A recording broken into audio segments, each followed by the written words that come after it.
Vamos fazer novamente menção aqui, então, da condição da morte deles e essa primeira inversão, né? Você certamente conhece essa obra. Minha mãe tem um quadro dessa obra aqui, na moldura, está na parede, na casa dela, que é o plano divino através dos séculos. Esse esquema ilustrado faz parte da obra de Lawrence Olson, que faz parte do livro de mesmo nome, né, o Plano Divino através dos séculos, onde aqui ele esquematiza.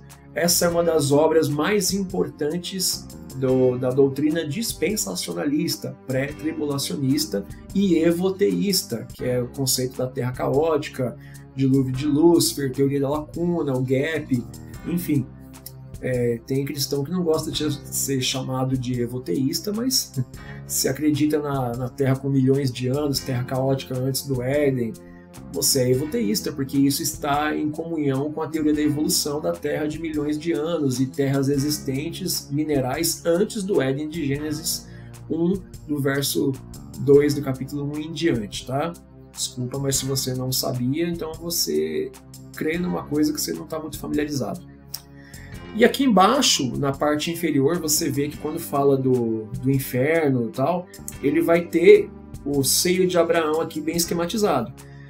Tá ruim de ler aí, mas você tem no meio aí, ó, o grande abismo, Lucas 16, 26. Aqui vai falar, né, que o mendigo Lázaro morreu, foi para o seio de Abraão, que ali onde ele estava era o paraíso, e ali o rico, ele estava num lugar de tormento, de chamas. E aí o próprio Abraão vai dizer para esse rico, né, que eles não podem ter acesso um ao outro, porque é um grande abismo entre eles. Entre os textos aqui embaixo, ó, paraíso, lugar das almas dos mortos, salvos até a ressurreição de Cristo. É assim que o dispensacionalista crê, né? Que todo mundo que morreu e está salvo está num lugar ali consciente, já descansando até que seja ressuscitado em razão do arrebatamento. Enquanto eles creem que também os mortos não salvos estão já em tormenta até a segunda ressurreição, que é aquela de Apocalipse 20, para serem julgados no trono branco, né? E lançados ali no fogo. Nós vamos falar no episódio especificamente, né? Acredito que no episódio que fale das almas debaixo do altar de Apocalipse 6, vamos falar dessa questão mais profunda, apesar de que eu já falo sobre esse assunto na minha série Apocalipse, quando eu falo sobre os 7 selos, tá? Eu trago ali um tópico específico sobre esse selo das almas debaixo do altar e já explico isso de forma mais breve do que eu vou fazer no episódio aqui, tá? Mas veja que essa aqui é a crença dispensacionalista. Quem morreu salvo já está descansando, né? No chamado seio de Abraão, que é tudo isso daqui, com a parte do paraíso, o abismo que divide eles e o inferno. Então essa é a crença dispensacionalista. Tá? Dessa consciência, né, da alma após a morte física, tal qual é relatado aqui. Você pode ver que o texto aí é Lucas 16. Eles usam o texto de Lucas 16 como a doutrina que explica o que acontece com a alma depois que se morre fisicamente. Você vai ter Lucas 16 aqui embaixo, no paraíso, né? Vai dizer que foi transferido para o terceiro céu, né? Como é que uma região é transferida inteira para o terceiro céu, enfim. Aí você vai ver que o primeiro texto é Lucas 16, 22, você tem o grande abismo, Lucas 16, 26, e do lado aí onde está inferno, você vai ter Lucas 16, do 19 ao 31, que é todo esse contexto aí da parábola de Rico e Lázaro. Então veja que essa é a crença dispensacionalista, e de que sim, seria literal esse ocorrido no conto de Rico e Lázaro, que nós já vimos que tem inspiração de outros contos, tá?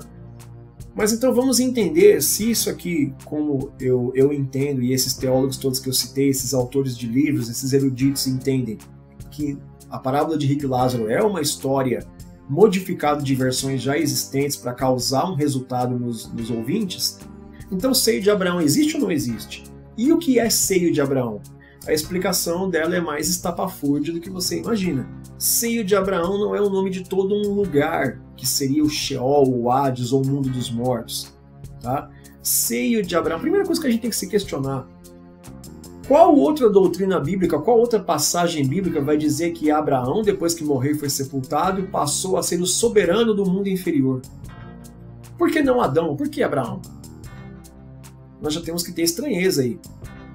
você vai ver que tanto o mendigo Lázaro quanto o rico chamam Abraão de pai, porque de fato, né, o conceito judaico é que Abraão é pai de todos na fé. Você vai ter isso em Hebreus também, mais de uma vez sendo dito, né? É natural que chamassem Abraão de pai.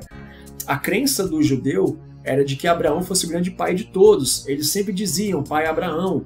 Você vai ter Jesus sendo interpelado, né, certa vez, porque ele fala, né, que se vocês crerem no Filho de Deus, vocês verdadeiramente serão livres. E aí eles vão dizer, nós somos filhos de Abraão, temos por pai Abraão. Como é que você diz que nós não somos livres? Por isso que Jesus, por exemplo, começa a famosa oração do Pai Nosso dizendo, quando você for orar, diga, Pai Nosso que estás no céu. Esse Pai Nosso é um ataque direto a quem tinha por costume em tudo chamar Abraão, falar Pai Abraão, pelo Pai Abraão, por causa do Pai Abraão. Então, de fato, eles tinham Abraão como seu pai na fé, como um grande patriarca, isso é fato, tá? Eles tinham Abraão como grande patriarca, Moisés como seu grande sacerdote, legislador, e Elias como seu grande profeta, e Davi como o grande rei. Então tinha figuras icônicas para cada situação e característica. Abraão era o grande patriarca, especialmente na fé de todos, né? Então, primeiro que qual doutrina se basearia, além desse texto, para justificar que Abraão era o Senhor soberano do submundo? Uma vez que o próprio descansou no pó da terra e está morto e permaneceu morto, enfim. Já seria um primeiro grande problema, né?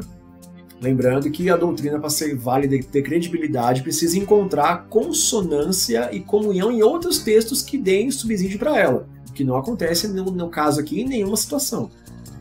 Então vamos lá. Resolvemos a questão de Abraão. Por que seio de Abraão? Um nome dado ao submundo. Vamos entender a questão do seio. As refeições lá, você tem aqui embaixo a imagem, você tem uma imagem que está em plano maior aí, dos romanos e dos gregos fazendo as suas refeições no triclínio, e a imagem que está acima, um pouco menor, é dos judeus fazendo as suas refeições. Que semelhanças tem? Eu tive recentemente num podcast falando sobre a Páscoa, quando eu disse por que a obra da Última Ceia de Da Vinci está toda errada, né? Que não foi daquele jeito. As ceias eram feitas dessa forma. Subia-se no cenáculo, que é um quartinho em cima, né? De qualquer casa que tem um quartinho em cima, o nome disso é cenáculo. Esse quarto, como ele era principalmente para as visitas dormirem, enfim, e as refeições, né? As ceias que eram feitas à noite, elas eram providas de almofadas. Tá? Você tem alguns textos bíblicos que falam sobre isso, eu já vou voltar sobre isso aí, mas as refeições eram feitas no chão.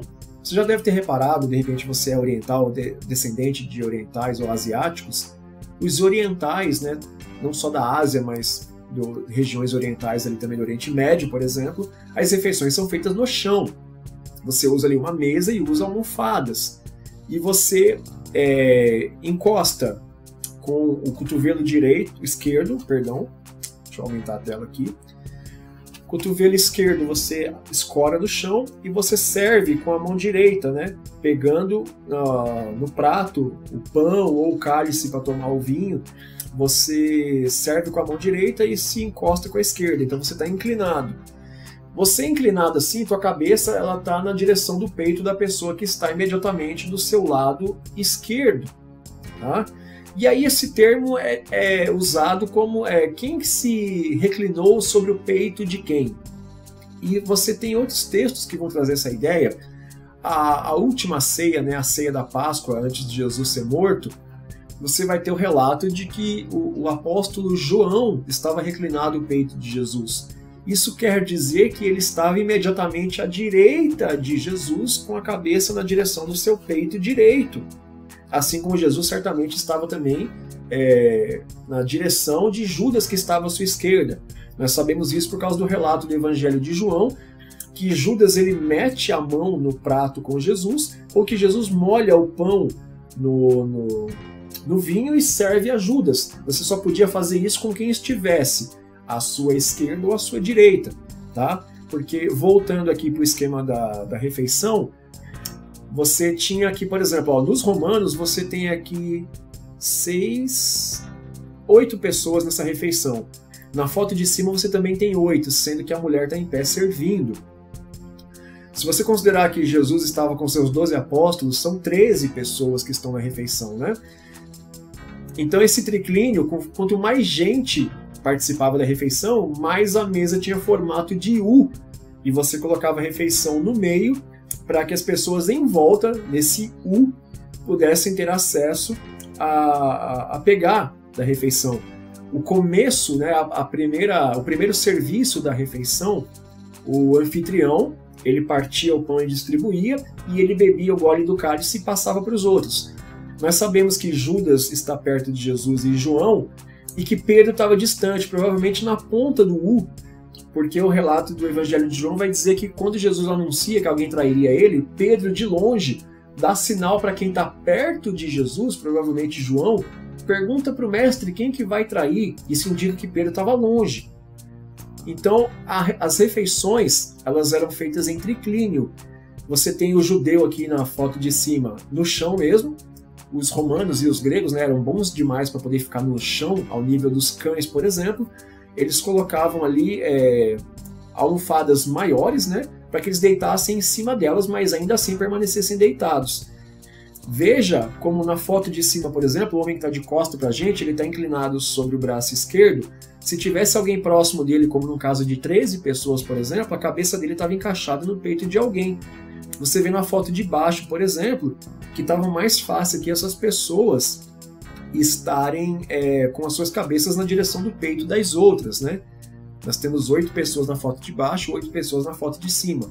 No caso de 13 pessoas comendo ali juntas, eles estavam muito mais apertados. Então a expressão seio de Abraão não é o nome do lugar. Quer dizer que o mendigo estava ceando, né? O Lázaro ceiava com o pai Abraão, pelo menos nessa construção da história.